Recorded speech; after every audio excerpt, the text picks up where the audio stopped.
Joel and Paul from Moving to Mexi.co. Bienvenidos a nuestro canal and bienvenidos to mi casa. Bienvenidos a mi casa.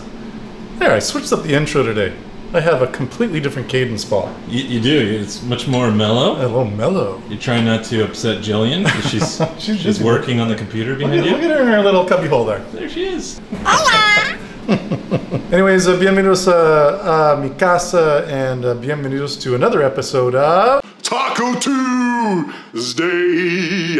And Joel, it is kind of dark in here, right? It is dark in here. Well, our house is dark to begin with, But what I was talking about is a storm. Oh, that's right. Right? That does not help storm. either. The storm. There's a storm rolling in. Anyways, Paul, would you like a little rosé? Por qué no? This is a pretty good wine selection, and there's this Côte de Provence, Saint Max, 2020, and I don't know, Joe, what is it? 350 pesos, maybe? No, it's less than $20. And these mangoes. Yeah. You tried one, hey? I did. They're delicious.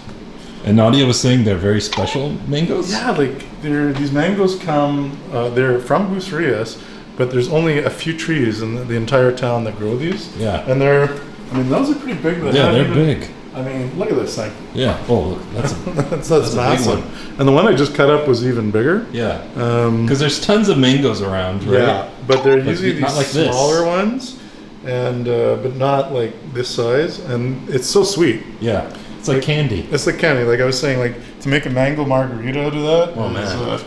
Because the fruit itself would just almost dissolves, right? Yeah. Salud. That we love to do in Mexico is we cook quite a bit at home. I would suggest we're cooking 5 or 6 days a week for the most part, and then we go out the other times, right? Yeah. Well, here's the thing: like in Mexico, they don't age the beef the same way, right?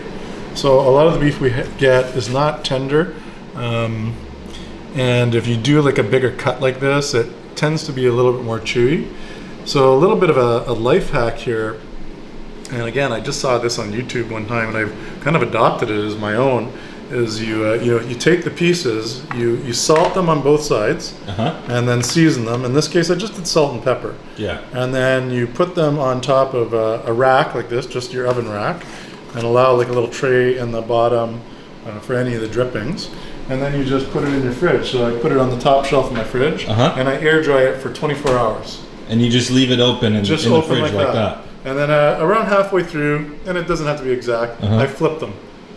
And so, then I'll add a little more salt on the top, and then I'll leave it in there for another 10, 12 hours. And then about an hour before I'm ready to cook it, I bring them out and just let it sit like this. Yeah. So what does that do? It starts drying out the meat slightly, and the salt will actually absorb itself into the meat. And it starts a bit of a tenderization process. Cool. So what I find when you do this, and I have one other little hack that I do. Definitely a fan of French cooking, but so this is we're going to see this process. Okay. And then today, I mean, you could eat it just like that. Yeah. You brought some tortillas, so we could make some fajitas. And to do fajitas, quite simply, I chose my vegetables. I got some bell peppers, some mushrooms, some of these little small tomatoes. And some onions, and I'm just going to take this first thing. I'm just going to put it on the grill, pre-cook my veggies. What's this, Vietnamese money? Oh, that's Thai baht. Oh, yeah. 1,000. It's a cool. I like it. Look at that dude. Who's on there? I don't know, but he's like a handsome guy. Woo! Lightning.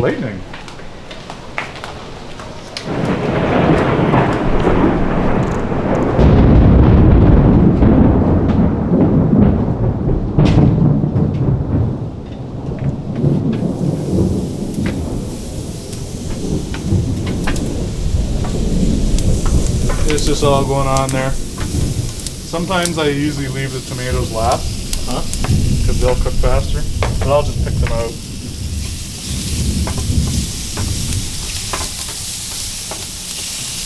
I don't know, close the lid and shouldn't take too long. Yeah. All right, we'll be back in a flash. It's looking pretty good. Like I like to get the barbecue super hot, so we get some of that blackening, you know? Yeah. Like even the tomatoes are going to be close to being done. I'll throw them. And you know what? I don't think you have to overcook your veggies. That's why I like to do it super hot. Uh-huh. Just get a little bit of blackening and that flavor. And oh, look at that, Paul. Oh, that one's for me. Yeah, that's sweet. Right back on there. Yeah, why not? Hey, guess what? What? This is like 500 degrees.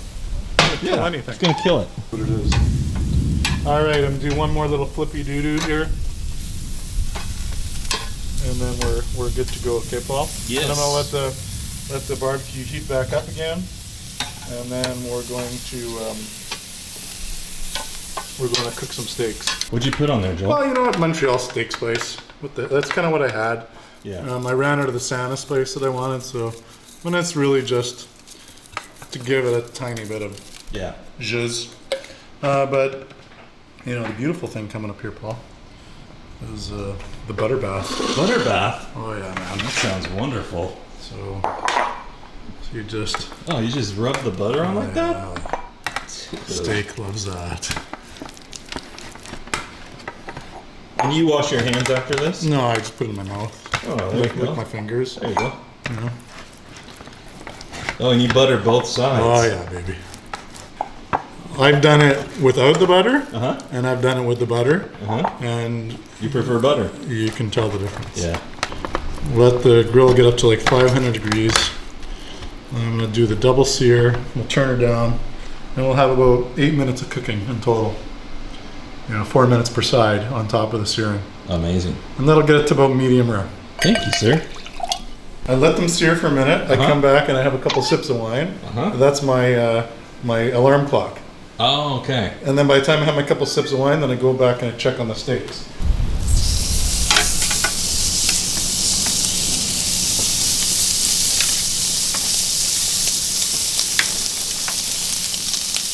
Yeah, you As you soon hear as that? you put those on there? You hear the butter, hey? Yeah. As soon as you put it on there, the rain started. Is that right? Yeah. I'm gonna grill my butter here. And we're gonna wait for about a minute. That's gonna give a nice sear. And I'm gonna flip these babies. And then I do the reverse, like I turn the meat the other way. Huh? So we're gonna get those nice crosses. Cool. Nice two crisscrosses. So really I actually do Fancy. 2 1-minute sears on each side, and then I'll move it into the middle, a little more indirect heat, and we'll finish it off that way. Very good.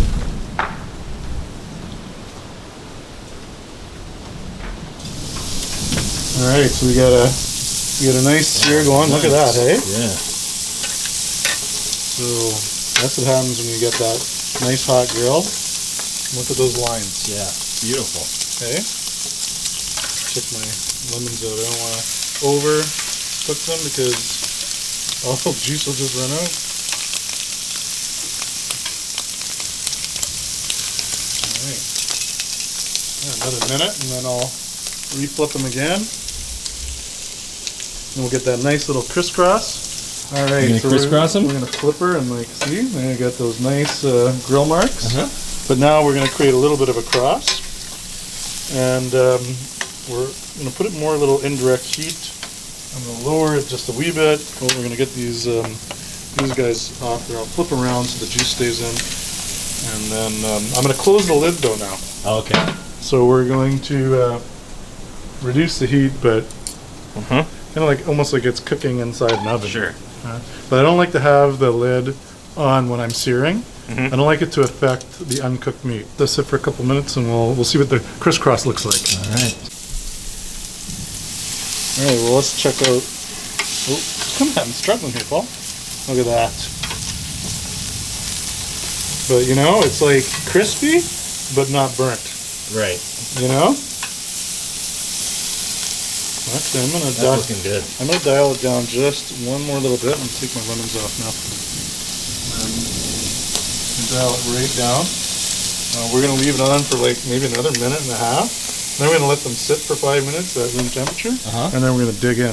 All right. What do you think? Very exciting. And you would think they're overcooked, but they're not. They and they they've only still been, look they only juicy. been, yeah, they've only been cooking for about 6 minutes now. Yeah. You know, I'm happy. I am happy with this.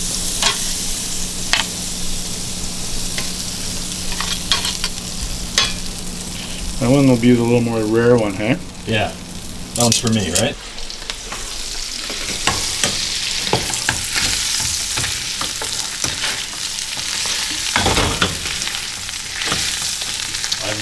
I would too. You guys, Jill, is it okay if I put some cheese on these potatoes?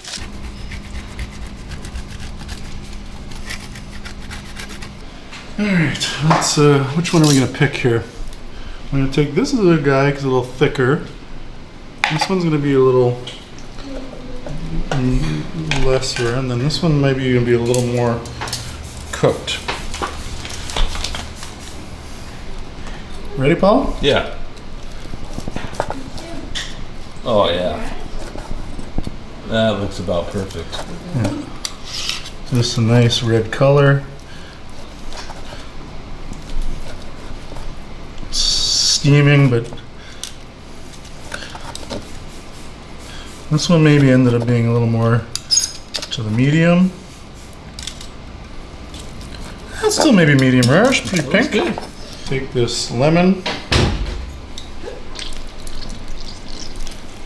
and we're just gonna put half a lemon there, and I'm not gonna bother cutting it, it's just like going on.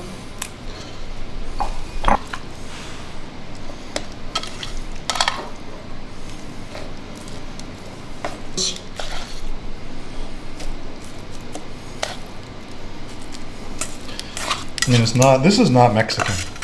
But hey, we live in Mexico and we do have tortillas. You could wrap it up or you could just eat it. You could eat it as is, huh? Just like that.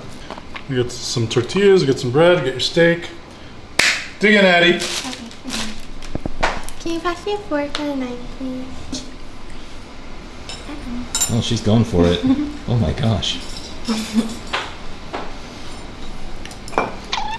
2 thumbs up, 1 thumb up. Good? Very rico. Alright. Alright, Paul. Time for you to dig in. Okay. That's the cheapest cut of beef I could find at Costco. Very good. The system Good works? job, 2016, Petrus Labertini, and I think I've shared this wine on the channel before, but for a really solid Bordeaux at a good price point, and I got this on sale. Yeah. So this is where they have the like buy one get one 50% off. Yeah. So I bought every single one. Yeah. Well, I mean, a Bordeaux with a steak. Uh-huh. I mean, this steak is from a rib. Uh-huh. The beef is from a rib cut, so it is a little bit fatty. And this Bordeaux is a very nice pairing.